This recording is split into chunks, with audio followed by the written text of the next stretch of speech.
குழந்தைங்க நம்ம வெளியில கூட்டு போனா, ஒரு ஷாப்பிங் மாலு இல்ல வேற ஏதாவது கடைக்கு நம்ம கூட்டு போறோம்னா, அந்த இடத்துல அவங்களோட பிஹேவியர் வந்து வேற மாதிரி இருக்கும். நம்ம கைய விட்டு ஓடுறது, சத்தம் போட்டு பேசுறது, இல்ல ஒரு பொருள வாங்கி தரலன்னா அடம் பிடிக்கிறது.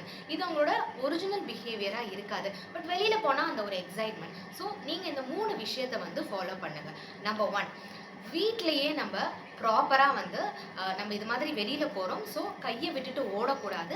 நீ எப்பயுமே என் பக்கத்துல தான் இருக்கணும். இது ஒரு வாட்டி சொல்றது இல்ல. உங்களால முடிஞ்சப்போலாம் அடிக்கடி சொல்லிட்டே இருங்க. ஸோ உங்களோட பிரெயின்ல வந்து இது ரிஜிஸ்டர் ஆகும். 2வது, இன்கேஸ் நீ அப்படி வெளியில வந்து போகும்போது ஓடி போயிட்ட, இல்லன்னா ரொம்ப சத்தம் போட்டு பேசுற அப்படின்னா, உங்களுக்குள்ள ஏதாவது ஒரு சிக்னல் மாதிரி உன்னோட ஷோல்டர்ல நான் சின்னதா ஒரு டேப் பண்ணுவேன். இல்ல ஜஸ்ட் உன்னோட ஹேண்ட ஹோல்ட் பண்ணுவேன். ஸோ தட் நீ அந்த விஷயத்த பண்ணக்கூடாது அப்படின்றத புரிஞ்சுக்கணும் அப்படின்றத சொல்லணும். 3வது, இது 2ம் சொல்லியும் நீங்க ஃப்ரீக்வென்ட்டா அவங்களோட ரூல வந்து பிரேக் பண்றாங்கன்னா, அன்னைக்கு that's the same day punishment மாதிரி குடுக்காம ஒரு லாஜிக்கல் கான்சிக்வென்ஸா ஏதாவது ஒரு விஷயத்த வந்து நீங்க அவங்களுக்கு ஸ்டாப் பண்ணீங்க அப்படின்னா, நம்ம இனிமே ரூல பிரேக் பண்ணக்கூடாதுன்னு அவங்க எடுத்துப்பாங்க.